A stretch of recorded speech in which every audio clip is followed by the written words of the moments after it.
Ready for the mosh pit, Shaka Bra. What's up, everyone? Welcome back to StrangeCast Player One vs. World's Life is Strange fan podcast. This is episode 110. I am one of your co-hosts, Adnan and Riaz. My co-host, Adam Evalt, is here. Adam, you here? I am here, and I hate modern technology so much that I've busted out the old CRT TV over there. Hey, look at that. There's some big throwbacks there. Michelle Yeah. Picot would be very proud of that. Yeah, I didn't tell you while we were pre-recording, like pre-talking. But yeah, I bought it. Sorry, I'm blocking out the sun at this point. Yeah, I got a CRT for a pretty decent deal. Yeah, if you find one for like under $50, go get them, because now everybody's like, oh, you're nostalgic. I see ya. I can profit off of that. So like I've seen a CRT that's like $300. And I was like, stop, dude. They're like, it's vintage. It's from 2005. Stop saying it's vintage, man. Anyways, rant over. Hi, I'm Adam. But they're using Game Boys as like throwback items now because it's like, Oh my God, remember don't what get me this is? started about that, dude. Oh, I We're hate far all away of now. Yeah. We are now closer to 2050, Adam, than we were in the 2000s. Remember that? I know, dude. Remember that detail. Dude, I've seen a Game Boy Color go for like $500 or like $400. I'm like, stop it, dude. It's a Game Boy Color, dude. They're like, Just it's propping up vintage. the market, aren't they? Yeah, They are, the market man. up. So I dumb. do think the future will change where it's nostalgia which people actually want. So it's like they will reproduce an iPod line, but it'll be nostalgia items you want rather than milking nostalgia. I think that's the hope that I have in the future when things change. But we're back though for StrangeCast. This is going to be one episode. I'm just going to edit it as one episode rather than doing side A and side B because still got side B of episode 109 to drop, and also as well Andrew Carr's interview needs to come out first as well. So this will come out at a later date. We're recording on the 16th of August, if you're wondering, just for context. So we'll try and do this as one episode because I just want to get it through, and we don't have that many pieces of news. A lot of it is miscellaneous among many other things. But before we start, if you are new here, as always, well, please do consider dropping a subscribe on the channel, turn notifications, like the video, and share with your friends. We're at 2050 subscribers. If you can help us get to 2100, that would be amazing. And StrangeCast is available on all podcast services, so we're available on Apple Podcasts, Spotify, all the services. Go and check us out. We have 330 followers on Spotify. We have 50 ratings, so please do go and rate us and follow us because you can boost our visibility. You also get instant access to the episodes as soon as they become available on YouTube as well, so you can check them out via that. So Adam, we're going to back for this. You're back. We're going to do this as well. We're sticking with StrangeCast for the time being. We're going to do this episode, as I said, one part, just a bit more for flexibility's sake as well, because otherwise I'm going to be editing podcasts nonstop. And then hopefully when this one drops, we're back to schedule, not after post-interview period for the time being. But anyway, Adam, should we kick things off with our first piece of news? It's an interesting piece of news as well. Oh, yeah, let's do it. Cool. And it's also probably our biggest piece of news as well of the podcast. So as you can see here as well, this was on the 13th of August that Games Industry Biz writing about. I think it was reported earlier, but Square Enix reported its net sales had dropped 15.2% due to new titles generating low revenue. Oh no! Yes. How could we have seen this coming? So this is for the first quarter of 2025. So this is the first 3 months of that end in 2025, bleeding over. So as you can see here, there's some Sophie McAvoy on Games Industry Biz, and they wrote, Square Enix has released its financial results for the first 3 months ended June 30th, 2025, reporting declines across its sales and profits compared to the same period last year. There was a 25% decline in its digital entertainment section, which includes its video game business, due to new titles generating lower sales. Here's what you need to know. So the net numbers, net sales were 59.2 billion yen, $401 million, down 15.2% year on year. Profit 4.8 billion, which was yen, which was $32.5 million, which is down 54.8% year on year. And the digital entertainment net sales, 32.9 billion yen, which was $223 million, which was down 25% year on year. So the highlights as well there says, well, Square Enix noted a drop in net sales for its HD game subscription to 8.9 billion yen, which was $60 million, compared to the 12.3 billion yen, 83.8 million generated during the same time last year. The firm noted that Q1 2024 saw the release of Kingdom Hearts, 3 Kingdom Hearts catalog titles on Steam, whereas the quarter saw the launch of Bravery Default Flying Fairy HD remaster and Final Fantasy 16 on Xbox X Series X and S. However, Square Enix did experience an increase in subsegment profits during its first quarter, quote unquote, mainly due to the lower development cost, administration, and advertising expenses, end quote. Looking at its mobile and PC browser subscriptions, net sales declined by 24.3% to 14.3 billion yen, $97 million, compared to 18.9 billion yen, $128 million last year. Square Enix attributed the decrease to quote unquote weak sales of existing titles, end quote, while also noting that its profits increased due to quote unquote payment method diversification, end quote, resulting in a quote unquote improved profitability, end quote. The company's MMO segment also saw declines in net sales and profits, dropping to 9.6 billion yen, $65 million, compared to 12.5 billion yen, which is $84.84 million during the same period last year. Elsewhere, net sales of Square Enix's amusement segment rose for 8.5% to 16.4 billion yen, $111.4 million, due to a quote unquote year-on-year increase in the same store sales and sales of prize items to amusement facilities, end quote. Looking ahead, the firm announced no change to its forecast for the full year, which were announced during its financial report in May.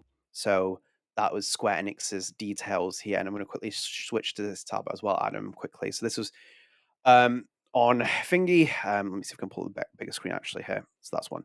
As you can see here, this was on Twitter. I also found the financial earnings. This was part of the breakdown. There was some key details in there. So Final Fantasy 16 and Dragon Quest X made up 40% of Square's operating profits for 2025.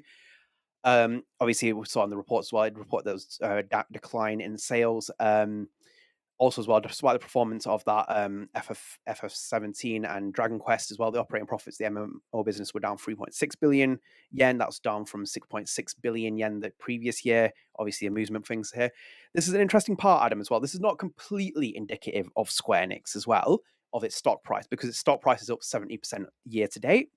But a big part, which is what I think the market is playing into as well for Square Enix, is that this happened as well back in January, February, March, April. So this is April story. So Square Enix is being targeted by an activist investment fund known for quote unquote aggressive, end quote, involvement in management. So as you can see there, the stories are from 3D Investment Partners has since acquired additional shares in Square Enix. As of June 16, it has become the company's third largest stakeholder with 10.1% stake.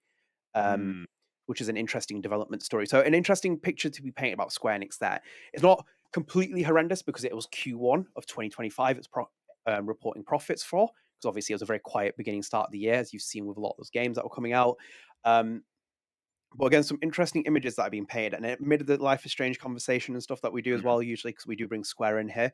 Their Japanese business has done well in certain places, like the Final Fantasy brand is finally getting back on track with Final Fantasy VII Remake, Rebirth, all those games, and then also 16 iteration, but then also Dragon Quest has done well for them as well.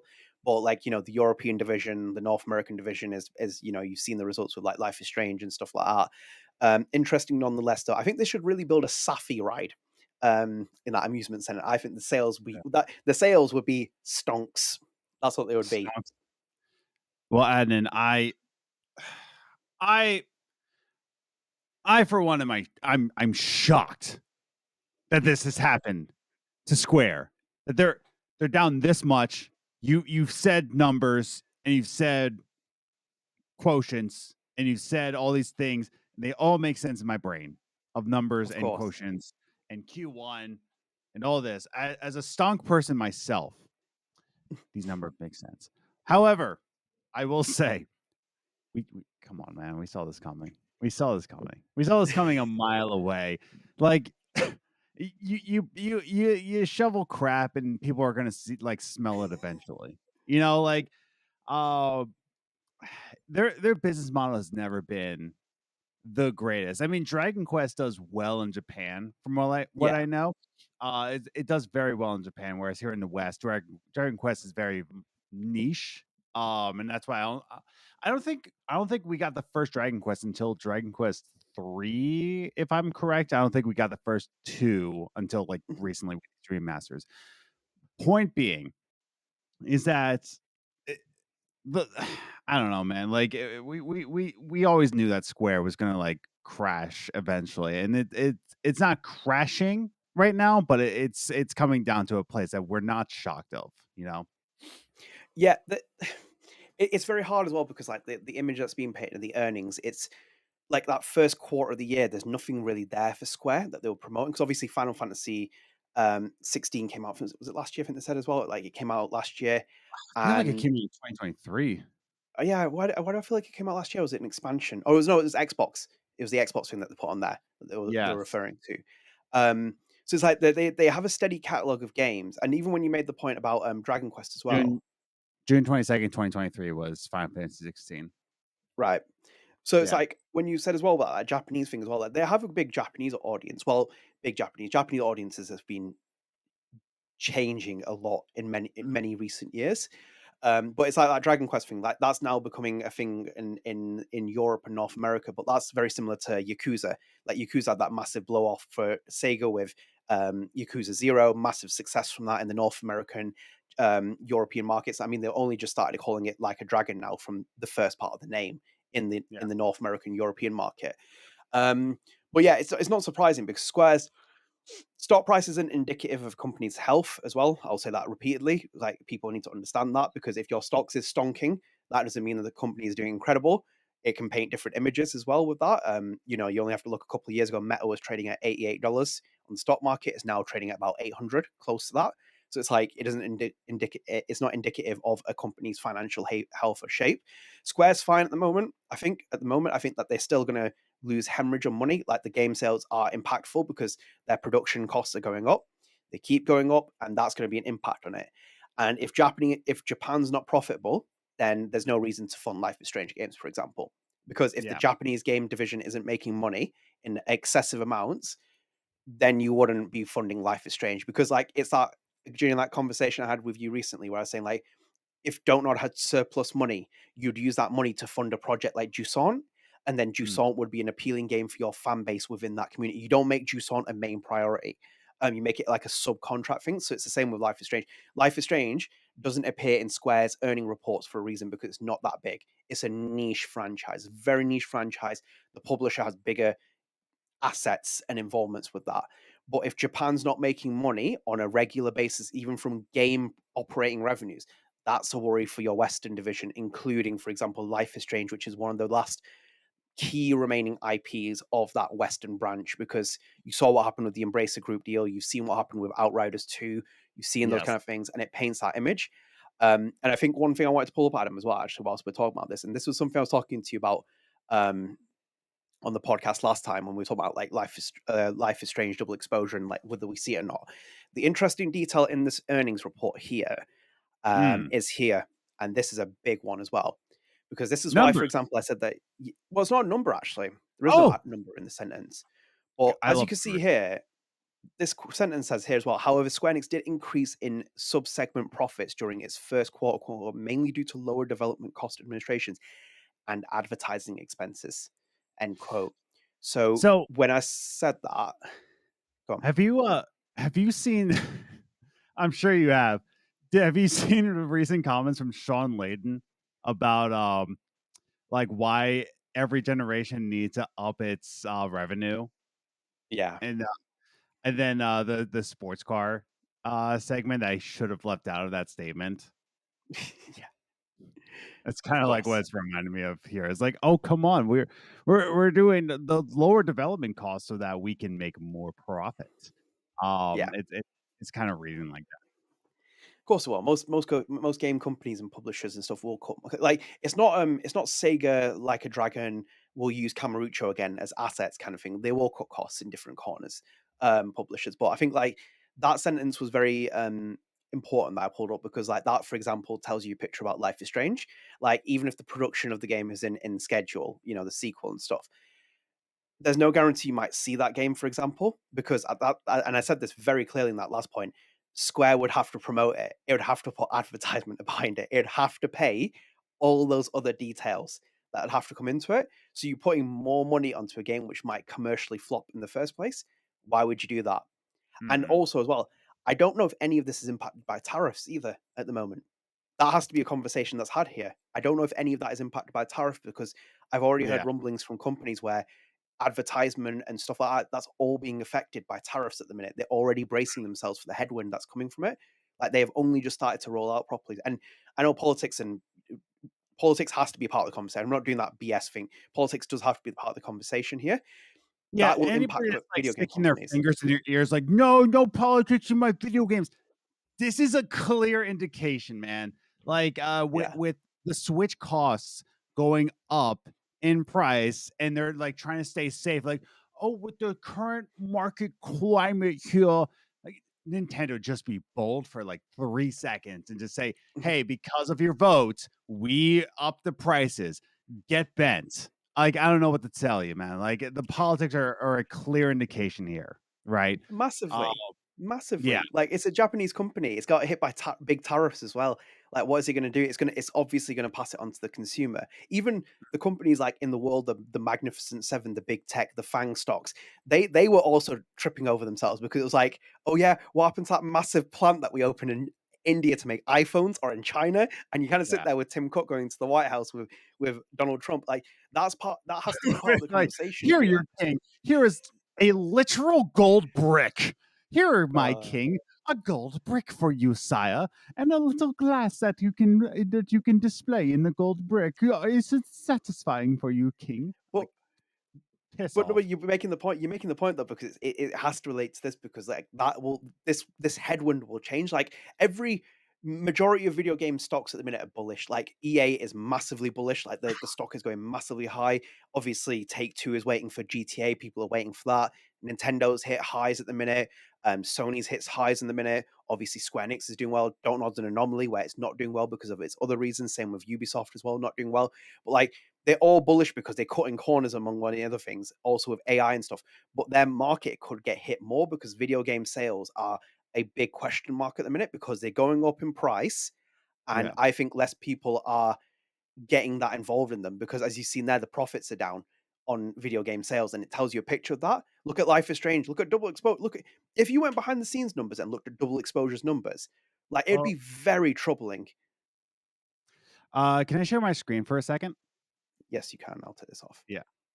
So, this is from Video Game Chronicle, by the way. Reporting Mm, on the Sean Layden. I talked about the Sean Layden. Oh, can we make this bigger? Sorry. I think you'll have to do. Oh, yep. Hang on a minute.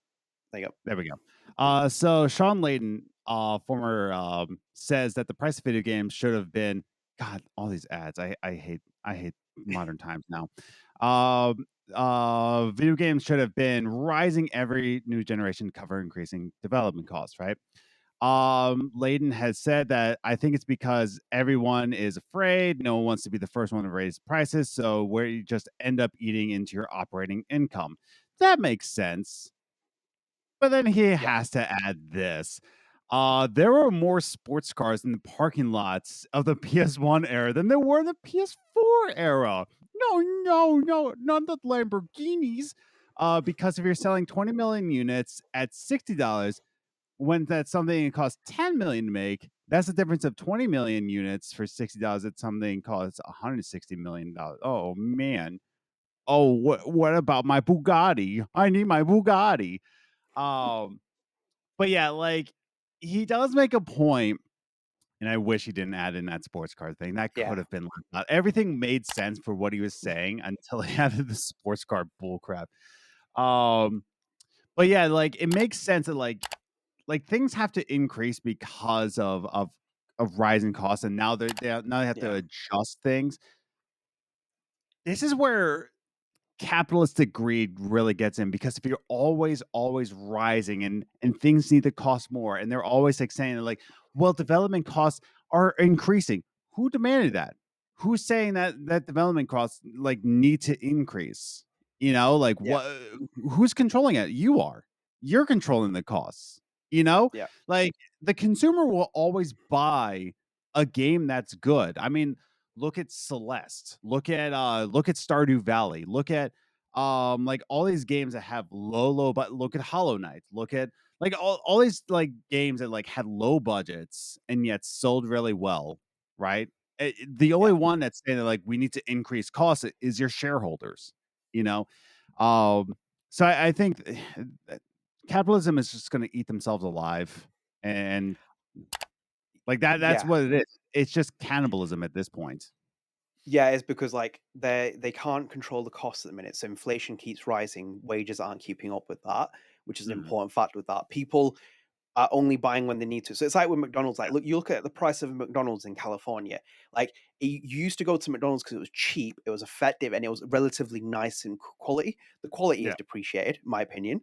The price has gone up, and even the service as well, fast pace. And I'm not even blaming the workers, by the way. Let me be very clear about that. The service is slower because like you aren't getting people who are going to be working those jobs because they're only working it for the sake of it, just to have enough to put money on the table. So it's like you Yeah. basically have all the trifecta of anomalies that are coming into play, which start impacting it. And you start seeing it as well with like food packets. If you go and pick them up as well, the size has gone down as well, and the amount that's in it as well. Like they've been watering it Yeah. down a little bit because like they can't put as much in it. And then also as well, like you don't want stagflation. I'm not an economist, but like you don't want stagflation in your economy. You're basically in a very precarious situation where people's means aren't as important. You used to be able to like walk away like having got your paycheck and then be like, oh, actually, we'll live a little bit of life here. We'll buy a game, maybe we'll do that. Now I bet you most people budget for games, and it's like I'll get that on sale, or I might buy it brand new, or I might just wait for the longer run, just buy it pre-orders and get like the pre-orders to get them pre-owned, sorry, and get games like that. Can I also make a point here that like the increasing of development costs really come down to like increasing we need to increase development costs. Do we have to really? Because you talk about McDonald's going down in quality and workers don't get paid enough. And currently, and what really is the biggest development cost of all time? The CEO's salary. Okay. Let's be absolutely clear here that the CEO's salary is absolutely the biggest cost to game development. It's the biggest cost. The CEO of McDonald's right now, according to like new reports here, blah blah blah, it's upwards of the somewhat of $20 million, $20 million per year. I feel like that's too low for what he's Well, actually. well, well, there's where the catch is, Adam, because do you really think he's going to be paid $20 million up front and get taxed on it? How else are they going to Yeah, pay him? that's what I mean though. Like it's They are twenty going to million give him, Yeah, they're, like, they're there's going to other give him benefits and stock. stocks, like, that's the thing, just, like, they're all riding on their stock prices to go up, and they were gonna Yeah. pay him in cash, but also give him stock. Like, that's the thing. We talk about development costs, but we don't talk about, like, what's the biggest development cost right now in any industry? Doesn't matter games, doesn't matter food, doesn't matter, um anything else like instruments. It's the CEO's salary. Like it's not Yeah. about the workers' salary. It's not about the technology. It's about the CEOs. Like the CEOs are taking way too much money at this point. Way too much. More money than they're ever going to spend in their lifetime. And yet they're like, oh man, these development costs are rising so high. Better dive into my stupid money pit like Scrooge McDuck, like it's I hate this timeline, dude. It sucks. It CEOs take too does. much. Yeah. It does. It's very, very suckish time. We could potentially move into our next topic. It's a bit more wholesome. Yeah. Yeah. Whatever. I hate I hate this timeline. Go for it. Actually, it's not our next topic. It's not wholesome. It's just funny, actually. Anyway, let me just go into this as well. So I'll pull it up here because I've messed up the schedule. There it is. Um, actually, hang on a second. Yes, actually, it was. Yep, that's one. Right, so we'll pull this up here, and the next piece of news is this one because it's a interesting one here. As you can see on screen, if you are watching, it is about the Life is Strange collection. Yay! So one little Yeah. detail I noticed as well on Amazon, the price has dropped on the pre-order. So as you can see here, Amazon.uk is pre-ordering now at £54.99, down from £60, 8% discount on it. Just to point out as well, quickly as well, the press release did say it can be suggested retail price of £59.99. Because other places have listed it here, as you can see on the screen, for £54.99 in the UK at least. But Square Yeah. Enix has put a Amazon has put a discount on it. That is just a little update from that end on the Life is Strange sale front on collection. Adam, very interesting to see that. I got called a hater for this as well on Twitter, which was funny. Why? Because I was hating What? Square Why? Enix. Oh my god. Well, apparently, Oh, I was hating on Square Enix and Deck Nine, which is even more contradictory for like what I actually do. Like, I think as well. I'll be honest. I think I defend Deck Nine a lot more to the annoyment of a lot of people on here. Like I don't do it because I see I have things as well. Like, never in my entirety of lifetime, in my Rage Against the Machine, like growing up with that and hating the man and hating corporate America, we never once in 2005 it was like, yeah, I hate the man, but the CEO of Square Enix like slobbering all over him, dude. Like dude, I hate this. All of you who thought that you were like, oh, we're so millennials. We hate the man. No, you don't. Oh my god. Anyways, I'm checking Amazon on the US. It's still $60 over here in the States, but yeah, it's funny in the UK that it's they're getting you Brits. It's like, oh, for a cost of tea, you can get a discount. You can get this and a spot of tea. You Americans, go to hell. Get your $60 yeah, slop.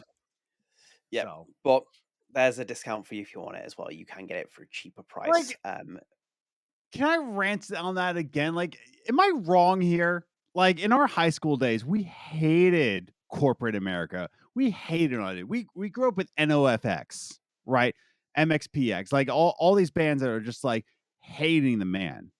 And now Yeah. we're just like loving them. Yum, yum, yum. Give me more of the man. But it's part of the machine though, isn't it? Because people want that. Like they want content, they want consumerism. They like hit that peak wall of it. You see them walk around with like it's just this vicious circle. It hits vicious circle at the point. Like you only stop the machine if you stop buying from that. And it shows as well, like when you Yeah. start seeing companies now getting hit by profits and stuff like that, because people don't buy slop anymore. Like if you put your foot down, then it's going to be impactful from it. And it's the same with like this physical collection as well. Like it's got its pros, it's got its cons as well. It's like it's filled with both of them as well. The biggest problem is that the game isn't on one disc as well. Like that's a huge problem for me because it's like this collection should be all on the disc. Like if I'm buying something physical, I want it on there. And this is no different from the Arcade Bay collection from Switch that they did for Life is Strange. One of the games even on the card is like you have to download it via code. So it's like, you know, so Oh, it's an don't. interesting one, but we will keep you updated as we continue on to that. But Adam, we can go into a better piece of news if you'd like as well here. More slobbering over CEOs? Yes, please. No, this is more of a slobbering over Life is Strange actors because we love them as well. So Katy Bentz here said on the August the 13th, put hella yes, Life is Strange voice actors will be appearing at PAX West during a panel and signing on Saturday, 30th of August to celebrate a decade of Life is Strange. If you plan attending PAX, we would absolutely love to see you and yap about Life is Strange. So it's rewinding a time, a decade of Life is Strange. August 30th, 2025, 1 p.m. to 2 p.m. It's at the Firebird Theatre, the Summit Level 5. Yep, Summit Level 5. You have Steph of Anime moderating. I have no idea who that is. I'm a bit out of touch with the kids, but so that's going to be something I don't know. Erika Mori. Yes, we love Erika Mori. Erika Mori will be returning in this episode as well. Don't you worry about that. She is in another new segment. Dayeanne Hutton, the GOAT, Alyssa, Kate Marsh, Juliet, you know her.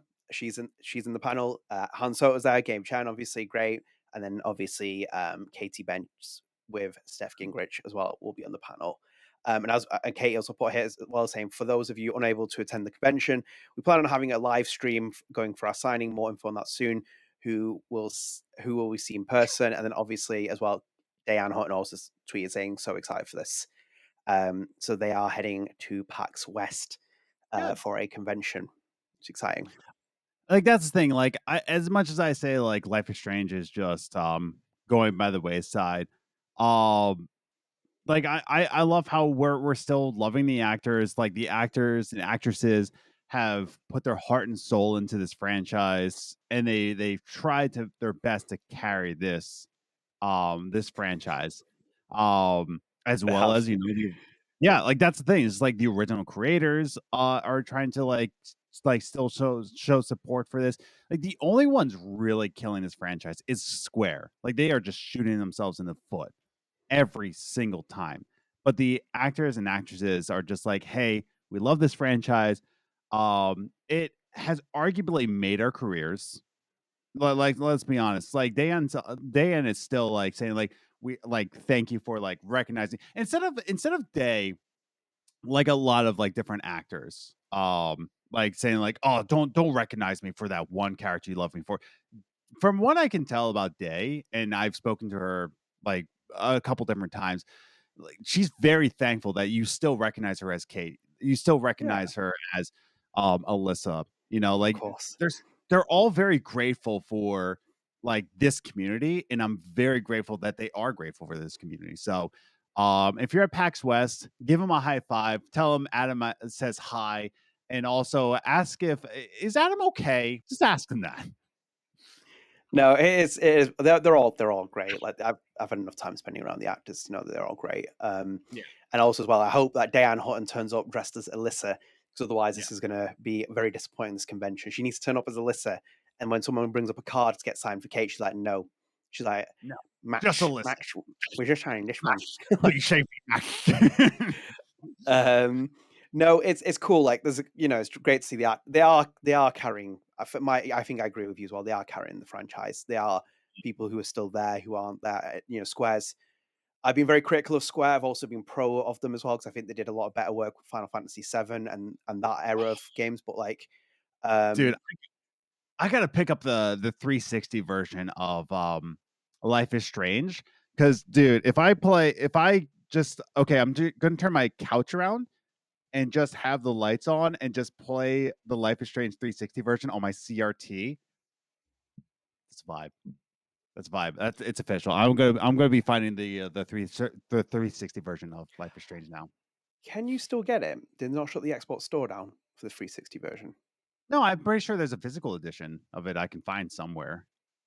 I I'm don't like think it was released physically.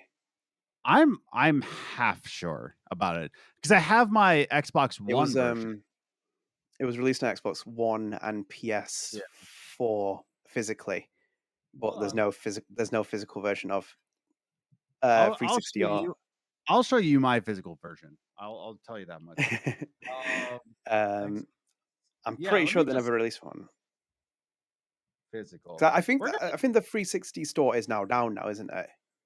It is, yes. I'm like half sure it's I'm No, like no, maybe it's not. lost. I You can feel still like get the it is. you can still get the PS3 version because the store's still live on that front, but you Yeah. can't get Life is Strange. The Life is Strange Xbox 360 version is now lost to time unless you own it. Man, that's kind of sad. Again, this Xbox. is what happens with physical media and digital media and the changes that happen. Yeah, I'm only seeing on eBay right now. I'm just seeing Life is Strange Xbox 360, and they're just showing me Xbox One version Yeah. before this storm. Not even the original. Just oh my god, dude! It was Wait, part of the physical. They released the physical PS4 and Xbox version of Life is Strange, but it's in that box set that you have. It's really rare, that box set now as well. I actually have it on my shelf over there, which is yeah, quite like, it's in pretty good condition actually, to be honest as well. Out of all the things I have, yeah. I guess yeah. I could have sworn I've seen it. no, The physical edition. never happened. Yeah. Well, it never Um, happened. Dang. Well, that sucks. Very, very cool panel, though, nonetheless. I'm very excited for this as well. I wish I could meet Erika Mori in person. I love Erika Mori. I adore her. She's like, Yes. genuinely, like, that's the best interaction you're ever going to have if you meet someone in person. She's fucking hilarious. Yes. So, yeah, I would love for them to come to UK at some point again. I wish I would have met them when they came to UK because they went for the BAFTAs, didn't they? I missed my chance to meet the main man, Mr. Web Pickersgill, when he was in London for the So you BAFTAs. That never was such a missed opportunity. You never met I thought you met Webb at one point. No, never met him. Never met Hannah. I missed that opportunity when Hannah was here for the London thing. I should have gone to that now. Also, saying that if someone would recognize me, there, it's like, don't you host Life is Strange podcast? I'd be like, I'm out of it. Like, I'm not sitting here. It's like I'm not sitting here and talking to people. Dang. That just fell over. Yeah. Yeah, I guess I was wrong. I thought I You were could have wrong. sworn.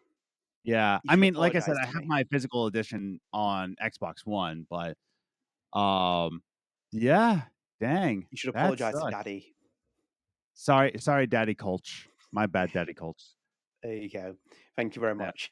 So yes, that panel is there. So very, very exciting to see that, and we will be keeping you up to date with any shenanigans that happen. I'm sure there'll be shenanigans from Han Soto and shenanigans from Erika Mori because that is very much in the Life is Strange code for that. So I said as well, Dayeanne Hutton, I expect you to be there as Alyssa. If you do not turn up as Alyssa, I'm not watching it. So Yes. warning has been sent. The actual convention might have happened whilst we've recorded because I don't know when this episode's coming out. Anyway, Adam, next piece of news. Let's do I'm it. gonna go here. I'm gonna pull up on Blue Sky. I had the tweet, but I'm gonna pull this Blue Sky version here. So Adam, Mr. Luc Baghadoust is coming into the podcast at this point, not in person, but he is appearing on a Blue Sky. So as you can see here, yeah, let's do that one. Yeah, as you can see here, he was on the subreddit for Life is Strange for Lost Records. Subreddit for Lost Records. Someone put there as well saying release date moved to August 15th for the PS5 disc. It was originally coming out on August 7th, but now it says August 15th in Canada. So Luke responded to that saying, "Not sure what happened. I will ask on Monday." And the user responded, Notorious AK said, "Thank you." And then Luke circled back 2 days later and he put, "So I checked and apparently it's an issue with distributors for both Canada and Australia, and sadly we cannot do anything about it. Apologies for that." And Luke also put in his post here on Blue Sky, proof that I'm tired. I wrote this 6 days ago and I went to GameStop today to purchase the PS5 version of Lost Records. I ended up being disappointed because it was not available yet. And it took me a few minutes to remember this. Full stop. So if you don't have it, that is the reason. That's wild to me that like the producer has to go to GameStop to get a copy of the game that he produced. That is wild to me, dude. Yeah. I mean, But do, good do, on you. Like little taste of humble pie here, but like don't lie. like But you remember Thingy? What's his do you remember the Zoe Thorogood story that we did, where Zoe didn't get the individual comics and she had to yeah. buy them? It was like, I got a minute. It's like, I would write that in my contract. Like, yeah, any physical, like I get a free copy of it. Like, of course, I like that's the thing. like, no, sorry, I didn't say this while you're talking because I Yeah. didn't pull it up here, but it's on Blue Sky. I'm just scrolling down here. As you can see there's Nina Freeman with a copy. Nina Freeman's one of the American writers Yes. on Lost Records, so she posted that as well, saying that she's got a copy now. I think she's went and bought it, and then Desiree Sifri has put that as well with a copy of the game. Mm, But it's like I think they've actually gone and bought it. Like they didn't get it, even though they've made it, which is a bit of a I don't shame. know, man. Like, I Oh, I don't know how to feel GameStop. about that. Like, I feel like okay, in my mind, I feel like if you worked on it, you should get a copy. Like, I don't like I don't get it. I don't understand. Like I'm producing for one guy for an EP that he's making, and Mhm. like lo and behold, I'm doing it for free. I told him I'm doing it for free. He's like, oh, why? I'm like, because I get your album for free. It's like I get it. Like it's mine. Like so, like Yeah. gimme. It's a guy that I really love, and I want want more music from him. So I'm like, I produce, I get to copy. That's my payment. Give me. Um, so I don't understand. I don't understand. Like, can you make it make sense, Adnan? You're smart. You're a smart guy. Like, why are they having to go to GameStop to buy a copy of the game that they made? You know what I mean? Because it increases the sales, Adam. That's why. Like, I it's just yeah, that I massive. guess. Like, Like, it's so weird to me. Like, why aren't they just getting a copy? You know? I don't know. It's so additional weird. expenses.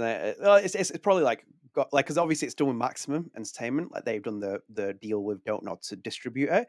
So it's not an internal Don't Nod game. Like when they're putting it onto the disc, someone else is handling the distribution of it. So it's like Yeah. with Luke. Luke obviously bought his vinyl. I think off the top of my head, like I think they bought their vinyls that they did from See that uh that makes sense to me because it's like because Kids it's Katana made them. it's Kid Katana, it's the music of the game. Yeah, Like, I feel like that, the composer should get a copy of that. You know what I mean? That it, that it's one of It's Yeah. one of those though. It's like with what Luke said as well on Twitter back in the day. I think 2024. I think when he said it was at Gamescom, he was like the Life is Strange team came and saw them. When they were at their booth for Lost Records, and they got like a hot dog man thing. And then he said Yeah. later on Twitter and thing they sent them codes. So it's like they gave them codes, and the same with like actors as well. All the actors who work on like Life is Strange, they usually get a code, but they don't get Sure. the physical copy though. So they have to buy the physical Yeah. copy. Yeah. I don't Did know. Olivia Lepore get a PS5 copy of Lost Records Bloom and Rage? She should. She Of should. course she should. But Yeah. unfortunately, they don't do that. It's extra costs and stuff like that. It's literally that simple. It's like when you buy an Apple iPhone now and they don't have the plug socket thing in it anymore. Cut the I costs. know. It's just like you put all this time, all this effort, and all like these years of putting into at least a core team should get like physical copies. If you were from day one to release day, like if you're that core team, but then where's Masha Lopez then? Like Yeah. where does that fall in? Because she didn't go all the way through to release day. Does she get a copy? I guess it comes down to like, They send it yeah. to her and then they come and collect it. It's like, no, you left during production, so no, not having it. Luke just like knocks on the door, like, "Give me that. It's not yours anymore. It's my copy." He stood outside with rain just pouring down on him, and it's like a proper like movie sequence. He's like, no, mine, and he walks away. Yeah. Like I get it on the business standpoint, but on the terms of like, man, I put all this time into this, and I still have to. Especially Luc Baghadoust, Yeah. like go GameStop to go get a copy. Like what? Like you have to go to GameStop to go get a copy? Why can't you pay like, hey, take it on my paycheck and just ship it to me? You know what I mean? Like, I don't Peak know. capitalism. Peak I get capitalism. so They wild. they cut their I think they cut their corners and stuff like this. I think I'm pretty sure back in the day I remember Kylie having a photo when she was young Kylie when she was like at BTS stage, and she had like the Rachel Amber figure and the Chloe figure in the Life is Strange collector's edition thing. I think she might have got that sent by Square. I can't say off the top of my head, but like, she Yeah. had a copy of that. But I think nowadays they just move it to digital. So like if you're an actor involved with the project, they usually send you a code for whatever platform you've worked on because that's usually the motif. And the same with the people who work on the game. But I think like they just don't send physical copies now because like there's no point. Also, you're not an influencer, so you can't say click and like and share the friends and subscribe. We need to send it to the subscribe people instead of the producer of the game and also the director of the game. It's like these people are going to be doing shock reactions in their thumbnails and like art and whatever to sell the game. Yeah, It's yeah, the CEO loves me. It's like I'm not yeah. getting over that. Like yeah. I think it might have been different had Don't Nod distributed this themselves, but because Maximum's doing it and they're doing it from hubs and stuff, I think that might come into play with it. So I'm probably going to say that's the reason why you might not have got it. So, but anyway, that's an update from Luke as well. If you are in Australia and Canada, by the time this podcast comes out, you probably will have it. It's out now. So Yeah. So good for Luke getting a physical edition. I feel like he should have. I feel like the core team should the core team should get their copies. Not of course, Luke shouldn't have to degrade himself by going into the graveyard of video game stores known as GameStop to go get his physical copy. Like he should not be degrading himself to that. I don't know. Like give the man his dignity to not go into a GameStop. Okay, that's all I'm asking. I think he already knows the ending, Adam, as well. Just like FYI, I think he's gonna miss out on much of that point, like as you will. But anyway, we'll carry on. Adam, we'll continue the talk on to Lost Records because there's a little piece here. So as you can see here, pulling the screen share back up for you fine folks. Adam, let me put this bigger one version up. As you can see, that Lost Records game Twitter account said, "We're proud to have See You in Hell from the incredible Nora Kelly band listed in the Gamers best musical numbers in video games. Dive into the Yellow Jackets inspired vibe and music when you play. Check it out here." And I actually do have the article here for you guys so you can see it. Which is funny that the Lost Records Twitter account, like it's Yellow Jackets vibes, but Michel Coe didn't know what Yellow Jackets was when he made this game, so it's He funny said, to me. he said, no, I think he said that they were making the production whilst that game was happening. That TV show, It was happening. And then people were saying like, "Oh, it's like Yellow Jackets," and then he said that he checked it out while he was making the game. So yeah. But I think you might as well catch on to the popular conscious Yeah, whilst we're at it. SEO and bullcrap. Exactly. So as you see, Adam, as well, move off Hamilton. That these are the best musical numbers in video games. This was on the Gamer from What? Denis Moiseev. Yeah. What? I had a big Like, what then. yeah, like move over Hamilton. Hamilton has nothing to do with video. What are you talking about? This is why I hate the Gamer. I mean, Gamer, love you for representing Lost Records, but you're such a trash site. I'm on a rant right now. I'm playing my heel. I'm playing my heel at this point. It is an interesting website, the Gamer. But as you can see, Marvel's Guardians of the Galaxy is in here. Lost Records Bloom Rage is in here. Donkey Kong Bonanza is in here.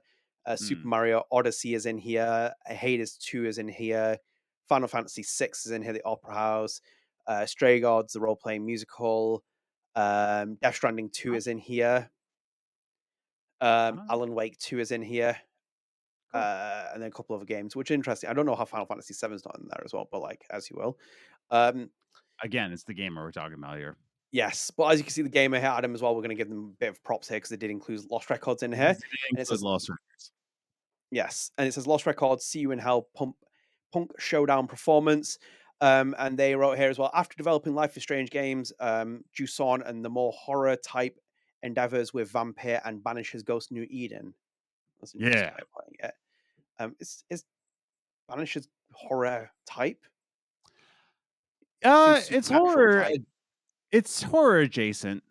Like, Okay. I wouldn't call it horror. Like, same with Vampire. Like, it's not really a horror. It's more gothic.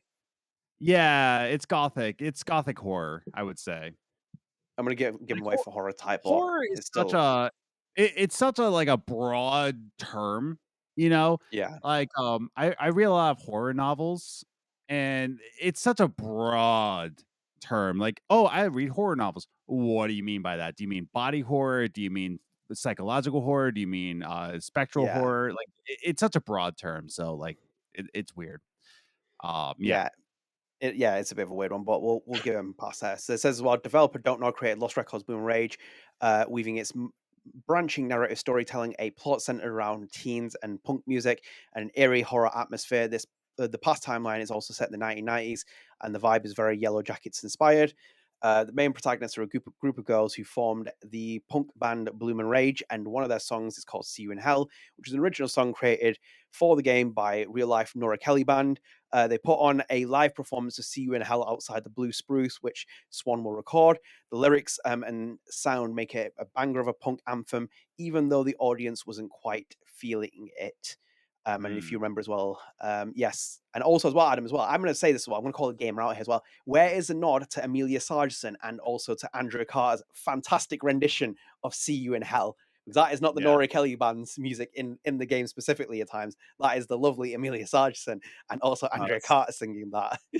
Well, it's the Gamer, so what do you expect? You know, good on you, Gamer. You're off my list today, for representing Lost Records, but you're still on my list tomorrow. So let's just find the piece of today. You know. Yeah, they're off the shit list at the moment, so that's always a positive. No, it's very cool to see it being recognized. Obviously, Rolling Stones, we've covered the Rolling Stones piece as well not too long ago, where it's in the best video games of 2025 so far. So hopefully more people will give it recognition, publications wise. Deserved though, very good song, very good song. Even I think even as well, I might make the argument here. I think the instrumental version is better than the actual normal version, with just the vocals and the instrumental version that Nora Kelly does off the album. I think it's even better. It's a very, very, very big vibe. Because obviously this is Riot Girl like music, and it's perfect for it. But I think like if you're listening to the casual, like chilled out experience, her Nora Kelly's instrumental version with her vocals is fantastic to listen to. So it's well worth your time. But yeah, great to see it recognizing that. I hope Ruth Radley and Adam Miller and Nat Walker and also Milk and Bone get recognized in more video game publications as well for music, because I think that soundtrack is arguably better than anything Life is Strange, than anything that Don't Know has done in the past. I'd put that out there. I love Jonathan Morelli. I love the Life is Strange score. I love the first one. I love even twos, etc. But I think that ensemble that they built there as well with Ruth Radley, Milk and Bone and also Nora Kelly, more so specifically Ruth Radley Yeah. and Milk and Bone on the music. I think it's fantastic. Ooh. And I think I they really should. knock it out of the ballpark. So I listened to a radio station on iHeartRadio called Punk Tacos, and they take submissions for tracks. I should try to. They're based out of Colorado, by the way, Denver, Oh, Boulder, Colorado, and I wonder if I can reach out to them to say like, hey, why don't you play "See You in Hell" by Nora Kelly yeah, Band? That'd be fun. Oh you should. man, that'd be cool. I should. That'd be very cool. I'll find out how I can contact them, but uh, yeah. Shout out to Punk Tacos on iHeartRadio. Yeah. No, and do you know what as well? Like, because obviously this is part of like Lost Records and stuff, but like See You in Hell is that representative of Lost Records music, which is that it stands on its own. Like it's part of the game, but like any of those tracks you can listen to on their own. Dreamers, The Abyss, they all stand on their own as just separate music from the games, even though they're influenced in the game. So I think it's a testament to the work that they've done here. So congratulations to Nod Montreal for the recognition on the Gamer, even if Adam hates the Gamer. But that's what it is. Adam, should we go to our next piece of news? Yes, let's do it.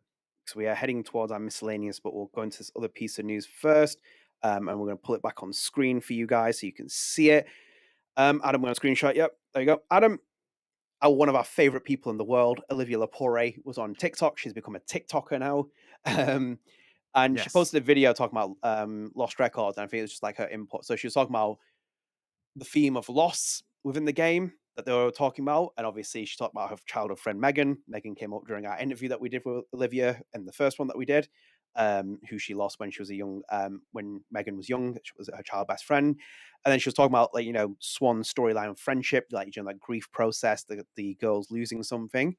And then obviously praising Michelle and Don't Nod. And as you can see as well, she's done the wonderful work for us putting the subtitles on the video as well, so you can see it even if I don't have to play the audio. But yeah, it's always great to hear Olivia Lepore talking about Lost Records. Always great to see her, and also as well great to see her talk about these kind of stories, because I think this was a really great part of the interview that we had as well with her, where we talked about her friend Megan as well. Yeah. Obviously we would have talked a lot more, but like that podcast was almost 2 hours anyway. But yeah, nonetheless, very cool. Yeah, no, What it do you really do? speaks. I am contacting Punk Tacos. You can contact them later. You do not contact them when Olivia Lepore is on the screen. Olivia Lepore deserves that undivided attention. I have ADHD. I can give out 5 tabs of attention at the same time. So, no, it's true though. Like about Olivia Lepore, is just like pointing out like her shared experience, and that's the best way we can find out about uh like how much she really represented Swan, right? Like Yeah, we all seen what she can do with it, and we all say like, oh, she's very Swan coded, but it's also that she's also lived this life like similarly, right? yeah, Um and that's the best kind of actor. Like they know the story, they can relate to the story. This person is me. I can't think of anybody off the top of my head, but I remember there's like certain stories are like, wow, this person is me, and that's how like I yeah. really connected with this character. So It's yeah, it's kind of like Ashley Birch with Chloe at points, yes, at certain points. that's what I was thinking of. Yeah. Um, no, it's just like that. That's the thing. It's like they feel their pain and they feel the trauma, and they can really just like really dive deep into it because they have that locked into their minds. So yeah, always amazing that Olivia on social media is very personable, shares her past pains, shares her current pains with her medical conditions. So I'm very happy for Olivia that she's like this open and honest on social media. Yeah, she's fucking hilarious. She's so funny. Yeah. She's a real vibe. She's going to be entering her showgirl era, so we won't be seeing her for a while because the new Taylor Swift album's coming out, and I'm just going to imagine she's going to be like she's When going to do she's going to do a swan and float into the when sky is that for that ethereal releasing? dance. I don't know, but Yeah. I think she just announced it on the podcast, didn't she? It was on Travis Kelce's podcast that she just announced it. Yeah, which broke records by the way for concurrent watches. There was 1.2 million concurrent watchers on that podcast live. Crazy. It's Olivia insane. Lepore is definitely one of them as well. Yeah, my God. She'd probably be running a business. She's like, stop the phone here, guys. I'm going to be watching this. Bang. Oh, okay. Big ups for this album. So it is releasing October 3rd this year Okay. and produced by Max Martin. So that's I'm big ups for this one. Max Martin and Shellback. So that is very good because none of these producers have the name Jack Antonoff in them. So he's jacking Don't off you somewhere disrespect else. Jack Antonoff. He has I'm one life. I'm Adam, disrespecting. no, take it back. Even if I didn't like last album, that man has won at life. Have you seen his wife, Who's his wife? Margaret Qualley? Nah.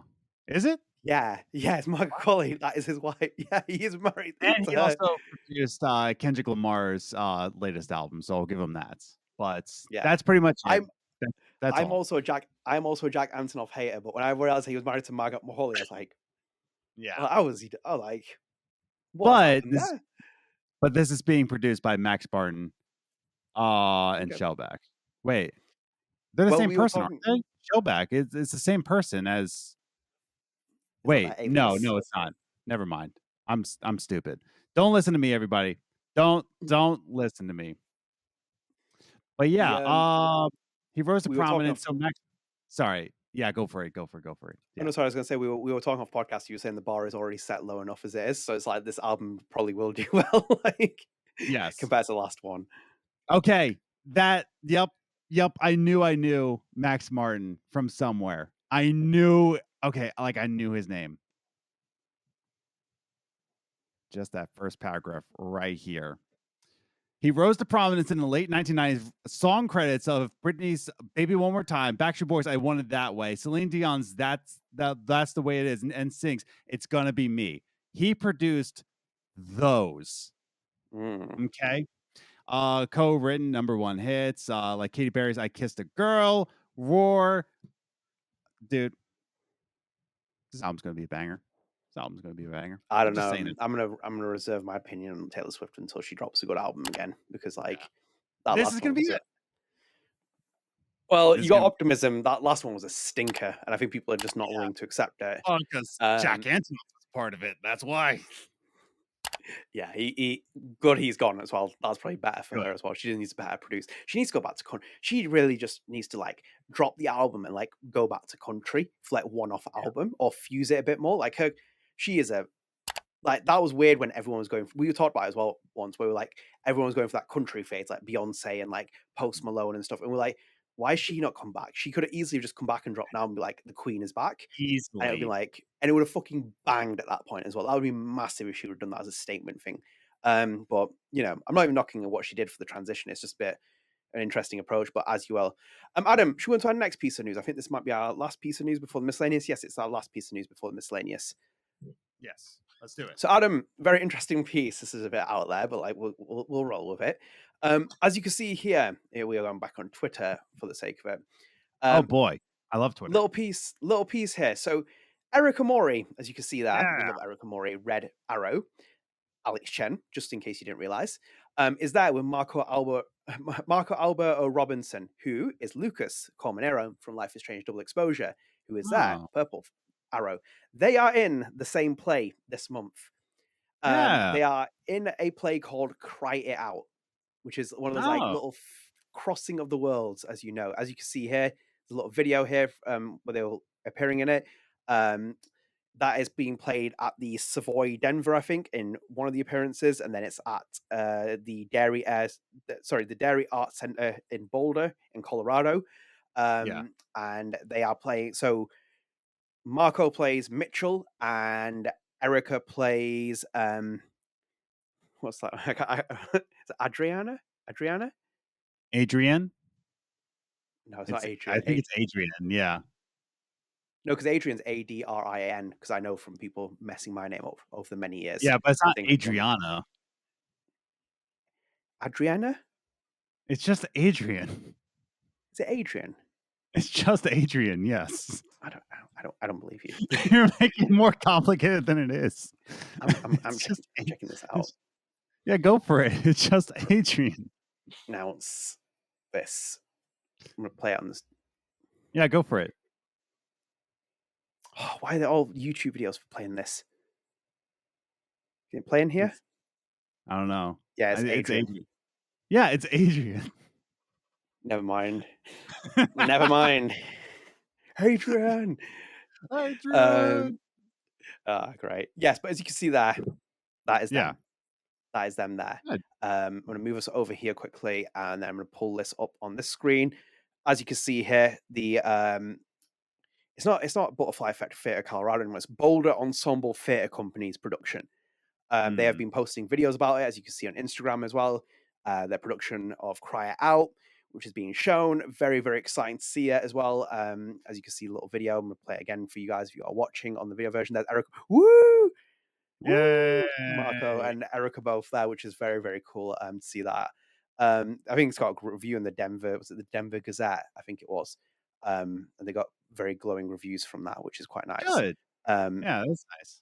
So as you can see here as well, again on Instagram, and if we slide over as well, there's Marco, Alberto Robinson, and Erika Mori as well, which is always lovely to see. So yes, very, very happy for both of them to be in this as well. It's very interesting as well, because I've always spoken to people about it as well. And I think that the one thing I think that Deck 9 really fully should have tapped into more was, and they did it with True Colors, is the massive pool of talent they had in the theater community in Denver, because you saw it with True Colors in terms of Erika Mori was in it, Anastasia was in it, Jim Hunt was in it. Do you like theater actors, like loads of them? Danielle was in it, Vivatus, like they're basically like tons of them there. And that was one of the best pool of actors that they could possibly get from it. And it's same with like Marco as well. Like I know people will like think differently of Double Exposure, and also in terms of like, you know, the way that Lucas Ren heard incredible things about him as an actor. And this production sees it. Go and watch a couple of clips of it as well. And you'd be like, if you gave this guy Lucas with like the more flexibility of the writing and stuff, he would knock it out the ballpark even more than he already did. And it shows the talent of just being a professionally trained theater actor rather than and in a respectful way, an unknown quantity actor that's coming through, because the theater background gives you so much leverage with the productions of these games. Like Abby always says to me as well, she's like, the Life is Strange games from Deck 9 are very much musicals. Like they do come across as very musically written.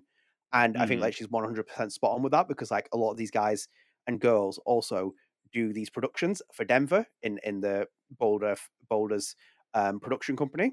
So it's like, it's just a match made in heaven. But very cool to see them in the production though. It's like one of those little crossover worlds. But yeah, they all do like crossover a lot in the Denver community, as I've seen and heard before. So very cool to notice that. Yeah. No, it's really cool. Like I'm happy that Erika is still acting. I'm glad that Marco wasn't discouraged by online traits of like what this game really was. So I am glad that they are both still acting, and still I should have moved to Denver instead of Raleigh. But here I am in the Raleigh area, just singing my heart out. But yeah, no, I should have moved to Boulder, where it's super expensive. Yeah. Oh, that's. I mean, Erika's doing this production, by the way, this month at the same time going to PAX West at the end of the month. Like this is happening at the same time. The production is running non-stop through August, and she's doing this production for the theater company, and then doing that. And Marco's great as well. Like he's, as I said, like, working in the theater background. Like the people who come into Life is Strange, they are only doing it because they have that massive background anyway from working that theater community scene and stuff. So it's for him. You know, I 100% expect them just to keep doing well. So it's just nice to see that little crossover. The theater actors have always been very interesting. We've talked to Zach Andrews when he came on for The Expanse, talked about Meisner, talked about his performance directing technique. Webb was very open about his as well, doing Meisner and stuff in the interviews that I did with the actors. And then obviously Erika as well, like, you know, hates Meisner, but like has a theater background, states as a massive theater background. So it's always interesting to hear the interview. So it's very reflective of them working in other fields of work. So very excited for them to do that. And it's just something we'd share with them. But Adam, should we go into miscellaneous pieces of news before we head into our comment of the podcast, spread the arts, and then we are done for the podcast? Yeah, I love pooping out miscellaneous stuff. Yes, you do. It's your favorite pastime hobby. And as you can see, Adam here, Adam, as you can see here, first piece of news, which is this. It says August 11th, Don't Not See tweeted saying, we're heading to Gamescom 2025 and we're not coming alone. Tiny Bull Studios will be with us to talk all things the Lonesome Guild with the press. And for visitors, come see us and play the game at the Indie Arena. See you there. And that's also followed by here says, we're filming an Ask Me Anything with the devs. Want to ask something? Drop your question in the Steam discussion, as you see there. Some of them will be answered on site. Very exciting. Yes. Mr. Fox there as well. I'm very excited to see this as well. I'm Interested to see more excited of for it. this. I really am. I'm sad that it's not coming on Switch or Switch Yeah. 2, as far as we know. Yeah. There could be a surprise drop on Gamescom that, See, like, to be honest as well, they might do it because I think he did that. Gerda yeah, came to Switch yeah. after. I think this is such a perfect Switch game. So Yeah. looking forward to this. Lonesome Guild looks really cool. It looks Yeah. really interesting. Yeah. Does look very cool. Mr. Fox is my favorite. I love him Of with course. his hands in his pockets. But Adam, as you can see, next piece of news, yeah, Oh, it look is. at that! It's a different No, picture. this is Don't Nod's tweet. Oh, right. This is Don't Nod's tweet. They put a video. They went video, Adam. They didn't spend any expenses. Don't Nod. They went full video. They didn't put a picture out there. As you can see, Don't Nod tweet on the 15th as well, on the Friday of August. It's a special day for one of our precious babies from Life is Strange to Happy Birthday, Sean Diaz. I also was posting that day. I was like, will 2025 join the list? As you can see here on the portfolio of Life is Strange, the same graphic on 3 different years. I was like, you know what? I'll just be a bit of as they call it in football, a bit of shithousery, and I put that out there. And Adam, I was proven wrong. Wow, they heard you. They heard heard. you, just like the Arcadia Bay collection, but they heard you. They're not here. They're not hearing me. They posted this on their own, just to put it out there. But as you can see, Happy Birthday, Sean Diaz from Life is Strange, and a various amount of artists whose graphics they posted. So we did not get Adam. Do you think we'll see this photo again? Should we do a prediction? Will this return in 2026? You know, no. I think they're You done think with it's this going to photo. retired? I think they retired this. It's up in the rafters. They've retired this jersey number. I think they're done with this picture. Well, saying that though, they missed it out for one of the years, so it could be an anomaly year. It could be like a pattern there. Can you see it? Like a horror pattern sequence. So space, leave it, back on track, space, and then back on track. Maybe. 2026. Yes. I think it's coming back. Yes. This is going to come back. It's going to make him. This will come back, just like all of our careers are going to come back. Yeah, agreed. I think this is making a comeback in 2026. I'm going to put that out there. I'm putting my prediction out now. So anyway, as you will, Adam. Again, we're celebrating the birthdays. August 14th. Don't Nod. Happy birthday to our favorite Queen V. It's been a long time since we said it. So quote unquote, so fuck your selfie, end quote, and happy birthday, Victoria. Love Victoria Chase. Very, very cool character. What do you think of her before we move on? You a fan? You're not a fan?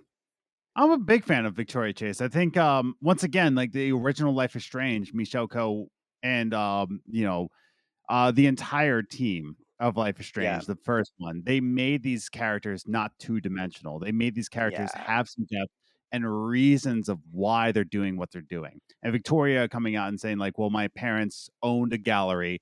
This is such a cutthroat industry. Like, I have to be cutthroat, you know? Yeah. So, yeah, no, I'm a big fan of Victoria Chase's like arc all together. Yeah, they very much nailed the 90s vibe of the character, like Mean Girls-esque early 2000s. So high school. Where is Raul Babe? Where are you, Raul? Where are you? He is forever in our hearts. That's where he is. Yes. That's where he will always be. Anyway, Adam, we will continue on from here. So that was Victoria Chase's birthday announcement from Don't Nod. And then Adam, just a very brief one as well. This was very strange for me, at least, as well. Life is Strange Dust Deluxe Edition had a release date change from Forbidden Planet. So what they did was they sent an email out. I got an email and it said, we're pushing it back from October 28th to the 29th, which I believe Carly said to me on Twitter that it correlates with the 1 year anniversary of Double Exposure when it happened. And then a day later, I got a thing saying that it's now been moved back to the 28th. So I was like, okay, Oh, cool. It's like yeah. it's coming at some point. When it comes, So will God I. only knows. Yeah. Yes. It was just very, very bizarre that I was like, okay, cool. And then Adam, we're going to wrap up here as well for our final piece. The lovely Amelia Sargisson has been on Lost Records Journal motion capture motion capture and voiceover for Nora Malakian in Don't Know Montreal's Lost Records Blue and Rage. Posted on Instagram celebrating Nora's birthday. So as you can see there, it says, speaking of rock stars, it was Nora's Nice. birthday this past week, and posted the graphic. So happy birthday to me. Nora was a real gift with a message there. And also as well, and especially these babes as well, which was the motion capture actors as well on Lost Records, Olivia, Amelia, Andrea, and Nat, all in the one photo, which is very cool. And to wrap up Very that cool. as well, as you can see there as well, there's Lost Records' tweet as well. It says, happy birthday to our Leo Queen, Nora. Today, we're just here to celebrate you. So they confirmed her birthday as the 7th of August. Very, very cool. So that's us done for this podcast. Adam, Nice. a comment of the podcast? Comment of the podcast. So yes, comment on the podcast. Just for FYI, we only taken side A's comments because side B is not out yet. We're trying to get back on schedule. So these are 2 comments from the side A. They're both about Emma Myers and the Life is Strange talk that we had on there. Also as well, let me just FYI this as well, because I think unless people are misled, we clearly knew that was just Emma Myers' quote that she's putting out there. It's like it's not connected to anything else. Like it was just her talking about the rumor, which is about the Life is Strange TV show. So like it was just more of a discussion about her being involved in that. I should just put that as an FY for the sake of it. But Adam, as you can see here, first comment as well was from at MTTT19. And they put in this comment, I met Emma Myers a few years ago. While I only got to speak with her for a short while, she was very nice and, just from my perspective, had something of a quite introverted personality, which does remind me of Max. So yeah, I think her in the role could work. Because I saw some people say that she's like, because she's like in her 20s, I think she's like 22, 23, something like that. And they're like, she's too old to play Max. I was like, a bit of makeup fixes that. She still looks Again, very, very young. Look at Disney Channel movies. Okay. Tell me why older people can't play high schoolers. Like, go ahead, defend that. She's not going to be like Joey Tribbiani when he's talking to Chandler and saying, "Can I play a 19-year-old?" He's like, "You're 35 and you're Italian." It's like you can't be doing that. It's like it's not that case. Like, and Fantastic also, episode, by the way.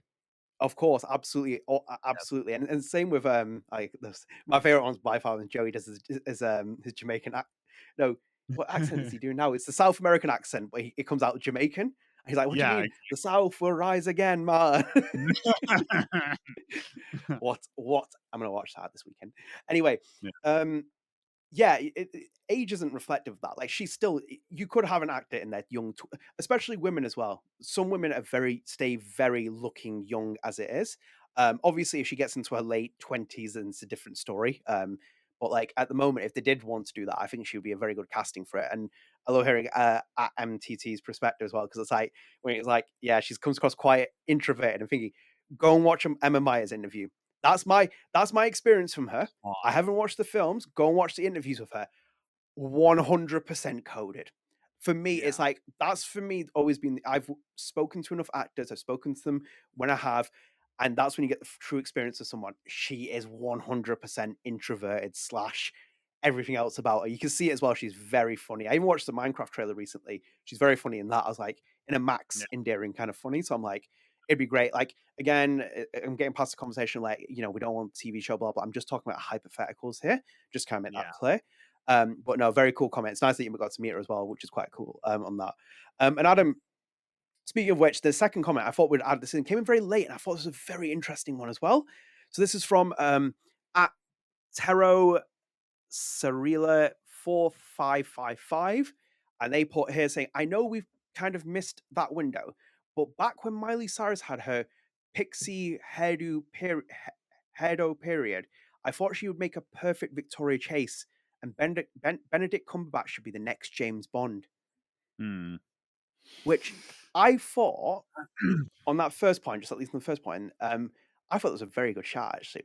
Miley Cyrus. I love Miley Cyrus. I think people, I think she's one of the most talented musicians of like her generation, and I think it's not enough spotlight that has been placed on her. Like, go and listen to her backyard sessions on YouTube. Watch after this of her doing Jolene. Oh my god! Obviously, I know she's related to what's her name? What's Jolene's singer called? Oh, shoot. No, shoot. Jolene. Dolly Jolene. Parton. Dolly Parton. Yes. Yeah. I think She's Dolly related Parton's to like Parton? yeah, I think it's her godmother, isn't it? Oh, okay. Like that kind of related. Gotcha. I think so. Um, Miley that makes Cyrus sense because relation. her dad is Billy Ray, so like really deep in the scene of country. So that wouldn't Yeah, surprise me. is an honorary godmother, Okay. Yeah. Good for her. and they are also distant cousins through a shared ancestor. There you go. But anyway, That's weird. Yeah. great live performance. Backyard Mm. sessions. Miley Cyrus doing Jolene. It is unbelievable. Like her vocal range is like exceptional. Yeah. She's very talented for that. But I think even when she went through that phase as well, when she was doing that album, the music as well. Again, I can see it. I could see the like doing the short hair and the acting. I know she was in Black Mirror at one point when she did the episode. I think she was probably the highlight of that because she plays the singer that has that period with like where they're trying to milk her, make the brand and stuff like in the episode. I mean, I thought she was very good in the performance. I thought she was like a standout in that thing. So I was like, I'll take that. Yeah. No. Yeah. Good take. Good take. Also, Benedict Cumberbatch being James Bond. Yes, please. Yes, please. Very. Yes, Do you know what? please. I looked through a piece recently. GQ did one as well. Actually, you know what? I'll pull it up whilst we're here because we've got a bit of time anyway. So I thought you might find this interesting because like he wasn't even mentioned in this. Because obviously the talk is now on James Bond and who's coming in here. And I thought when you mentioned Benedict Cumberbatch, I was like, that's actually a really good shout. And I don't know why it's not even in the conversation at the moment for it to come up. So let's get this up. As you can see, Adam, here it is. Who will be the next James Bond? GQ magazine did a massive list of different actors. He's not on here. I don't know why Pierce Brosnan is in here. That was a bit weird that they put him back in there. Why? Yeah. There was a big like reason for it. But, like they put a big piece in here as well, and they listed different actors. It's Callum Turner. Never heard of him. Yeah. No, he was like you said. Fantastic Beasts is in there. Yeah. And his fiance's Dua Lipa. Wow, that's funny. Damn, some Jack Yeah. Antonoff stuff here going on. Harris Dickerson is in here. Don't sell me. Yeah. No. There's a lot of people on here, Adam, so I'm going to only stop when I need to. Tom Holland, too young. No, dude. No way. Also, as well, I've seen him as Nathan Drake. This is not an audition for this role. No. Sorry. I'm gonna dunk on him. Like, you can't just name a British person and be like, oh, Adnan and Riaz, the next James Bond. You can't just name British people to be James Bond. Like, come on now. I would be very good at James Bond. I don't know what you're on about. Anyway, Yeah. no, I know what you mean, but yeah, even they say as well here. A few arguments. One of them is being his youth. He's too young for it for me. Yeah. No. Come on. Jacob Elrodi. Yeah. It doesn't sound me. No. Doesn't sound me. Like, what are we doing? Scott Rose Marsh. Maybe. Yeah, that's a interesting. maybe. Yeah. It'd be a dark horse, a massive dark horse pick. Yeah, that's definitely a maybe. But no, Benedict is best. No. Aaron Taylor Johnson. No, that's not how you're No. Come on. GQ, behave. No. Theo James is in here, which no, doesn't inspire me. Henry Cavill was a big one at one point. I think they missed the vote on this one. Yeah, I get what they're going with Henry, but like, might as well. I think they missed it. Might as well put John Krasinski as 007 at that point. You know, like, what are we doing? I think they missed the vote on that one. Jack Lowden, which I'm not really that sold on. I don't think it looks like that. That's maybe. James Norton. Yeah. Okay. I don't know. This with Tiro saying, I think we're off of the James Bond casting list at this point. But yeah, because there's loads of them in here. Like, when you look at it as well, Benedict's my choice.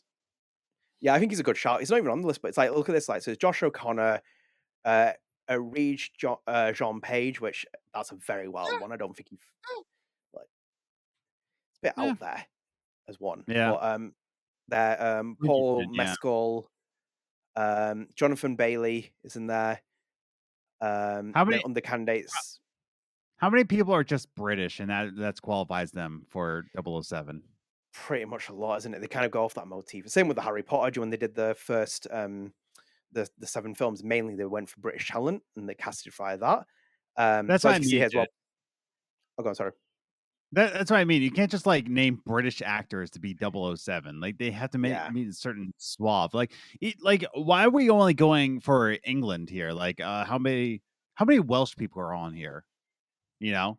Well, he's Dublin born, so he's Welsh. Ugh, the worst.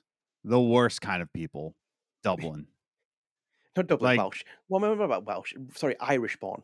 you live Republic of there. Ireland born. Hey, You whoa, got- whoa, whoa! That's glazing that. Like I live in England, we're UK. You can't it's all the just same. They're you all can't the put us same. You all together. drink tea. Y'all love your crumpets. All the same. Anyway, as like why is Pierce Brosnan in it? Like what? No, dude. That's just Come stupid. on. Daniel No. Kaluuya, no, I don't see that again. Like it doesn't work. Joe Alwyn, no. Why? You can't just name. Wait, Joel Alwyn, They've- isn't he British? No, he's Scottish, isn't he? I think so. Yeah, I think he's Scottish. But as You you see, can't just like, name UK people and just say like, yeah, call it a day. like look at that one. Eddie Redmayne is not James Bond. I'm sorry. No. Like, why is he even in that? He's not a fit for James Bond. Nicholas Hoult, no. Again, Luther Ford, no. Nicholas Hoult, come on. Finn Bennett, Aaron Pierre, no. Look, these people just don't fit that vibe for James Bond. Like Matt Smith, Doctor Who at that point. Wow, dude, you're gonna put Doctor Who as James Bond? What are you doing? No way, long- Barry. Yeah. Right, because we What? really need that. That is a No, that is come a on. terrible shout. That one. Not having that one. Uh-uh. See, I think this is an interesting one. Andrew Garfield. I think Yeah. he's underrated. I thought when he did the Oh Spider-Man my god, film, yes. Have when you he did the seen Spider-Man film. Oh, sorry, go on. Have you seen Click Click Boom on Netflix? No, I haven't seen it. Oh my god. It's so good. I'm on It's I yeah. if it's on your recommendation, I think yeah, he's underrated.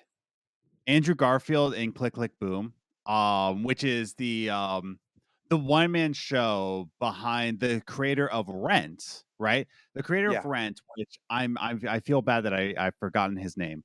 But he also did a one-man show about the journey he made on making Rent. And Andrew Garfield plays the creator while doing the one-man show. It's Right. really it's fantastic, and Andrew Garfield once again just like kills it. He was also in Dunkirk, if I'm correct. Yeah, think so, like yeah. amazing in Dunkirk. Amazing Spider-Man. No, I actually said that on like I thought he was amazing in Spider-Man, but he was amazing Spider-Man. But yeah, no, like what a I need to watch more of him. Yeah, I I think would he's love him. underrated. Yeah, absolutely. Let's put him as let's put him as who is he in Life is Strange? Is it Will Poulter? Come on with Bull. Anyways, Andrew Garfield in Life is Strange. yeah, See, I think if you were going to go really out there as a different thing, I think you could put him as a Jefferson, maybe. yeah, I could see him as Jefferson because Some glasses. Yeah. He's got that charm. He's got that little bit of thingy, and then I'd love to see him play as a villain as well in that kind of role. Yeah. When he has to have Yeah. that twist of like that thing. I think he could play that. I think he's suited for it. Or Warren. Or Alyssa. I think he could play Alyssa really well. Yeah. Thanks for saving me, Max. Frank Spider-Man runs away. Spider-Man. Yeah, All right, I think we're done with the 007 talk. Yeah, even Dev Patel was an interesting one. Patel, come on. I was like, why is he in here? I was like, what's going on here? Like, there's just some really weird ones in here. Like, that one was like, no. Yeah. I'm not having Robert Pattinson. We're just listing British people. Basically, this piece is that. It's just because there's no filter like that. Idris Elba. It's like, no, he's too old now. It's gone. He's done Luther. Just leave it now. It's like his Wasn't time has. wasn't he already 007 at one point?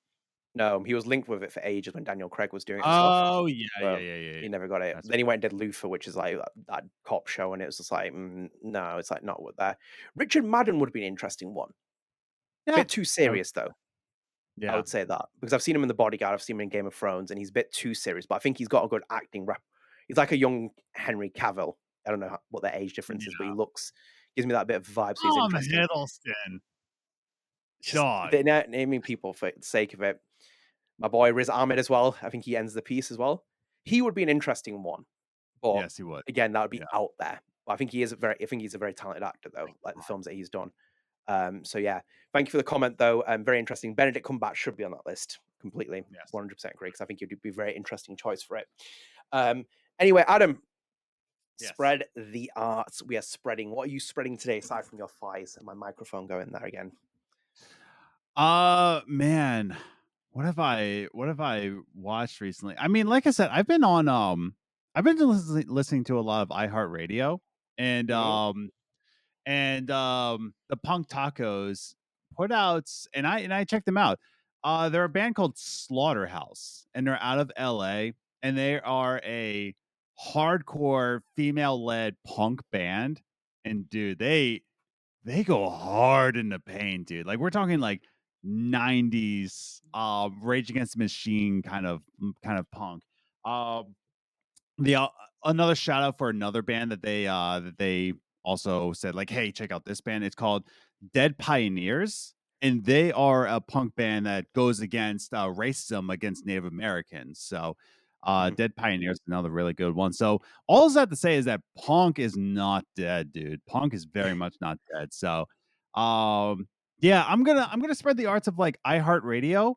I do the $5 a month tier that gets me commercial free radio. So I really Yeah. enjoy that. And Punk Tacos. If you're gonna pick a station, Punk Tacos, really, really good. There's also another channel called Emo Nation, so you can guess what they play there. A lot of Ooh. Paramore. Of course. Oh, let's not talk about Paramore. It's tragic what happened towards the Yeah. end of that. It's like their music change, their style changes too much for me.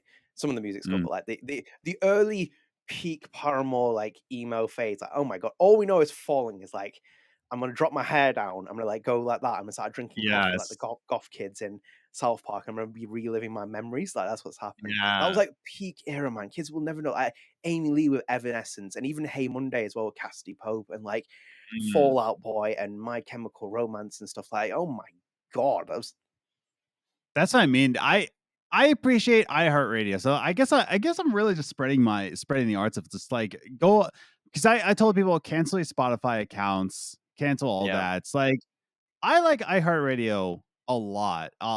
It just going back to the days of just putting on FM radio. yeah, And this is just a better version of Sirius XM because I've tried Sirius XM. Oh my god, it's ass. Sirius XM sucks, dude. But no, iHeartRadio, and then check out Punk Tacos and Emo Nation. Like, you go check them out, man. Great recommendations from them, and just a good vibe, you know. for sure, for sure. It's a good shout. So my spread the arts is gonna come late, but I'm just gonna spread the arts now as well. Very familiar person, Adam. For you, Hmm. you'll know her. Oh yeah. Yes, you all know her. Um, Hey. this was Abby. For spread out for her. She's in a game Oh, called good. Is it Benevolent? Benevolent? Uh, Yes. yes, benevolent. So Yes. it's Benevolent demo from Scagnon Games, Scanon Games. I'm gonna quickly just click on this, go back. Yeah. Just killed everything. There you go. It's a Scango game, sorry. Scango Games. Yes. So Abby was doing this as a project, so you can go back on here and there's the video. She's in that game, it's coming to Steam soon. She plays a character called Quinn. So I want to give a shout out for her. That'll be my spread the arts because this is again independent game. She's in it. You can go and check it out. You can support Very her, cool. you can support the people on there. So I thought I would dedicate this part of the podcast to her so she Um, can sorry. What is the game called? It's benevolent. benevolent. There's a demo on Okay. Steam as well for you Yeah. guys. If you want to check it out on the Steam page, it will be available there. But I'm going to give her a shout out for that.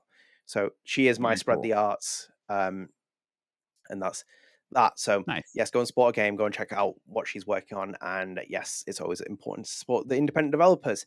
But yeah, Adam, we are done here. So thank you so much for joining us. Again, this has very much been a one-part episode because I'm trying to catch up on the backlog, and hopefully that will be done. And hopefully Andrea Carr's interviews are out before this as well. And obviously, again, we're recording the 16th just for an FYI. But we're going to sign off here. I hope you enjoyed the episode. Let us know what you think in the comments about any topics or anything else for that. Leave us to it because we'll pull out the two best comments of the podcast, and we'll use them in the next podcast as well. So yeah, we'll sign off now. I hope you're enjoying everything. Actually, before we sign off here as well, a quick shout out to our Patreon subscribers. So obviously, Patreon subscribers as well, and producers, including Kevin Lackner, Sundy, Clare McLoughlin, Yellow Flash, Jake Churchill, Carly, Gordberry, Kevin Kestis, Clarx, and Mr. Anselmi. So thank you for being on the Patreon. You can sign up to the Patreon. It's available. And also an FYI, the Patreon episode for August will be going live soon. So you can go and submit topics for that.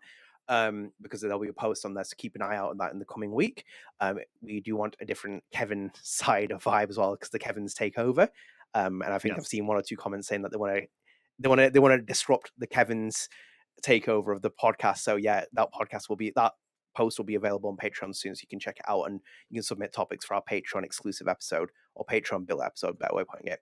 Anyway, now we'll sign off. Thank you for joining us. I hope you enjoyed this episode. If you are new here, please do consider dropping subscribe on the channel, turn notifications, like the video, share with your friends. We're climbing up to 2,100 subscribers, so if you can help us get that would be amazing. And StrangeCast is available on all podcast services. So we're available on Spotify, the video version, Apple Podcasts. We're available on all of it. So go and check us out there. Go and rate us. Go and download us, because you get instant access to episodes as soon as they become available, and you help boost our visibility as well. Adam, we're done here. We obviously, as I said, side B of the last episode will be coming out hopefully in the weekend that we're recording. Andrea Carr's interview will come out very soon, and then hopefully this drops, and then we're back on schedule with many other little things. But yeah, stay tuned. Got other things working on. Until next time, guys. See you later. Bye. Later. Ready for the mosh pit, shaka bra.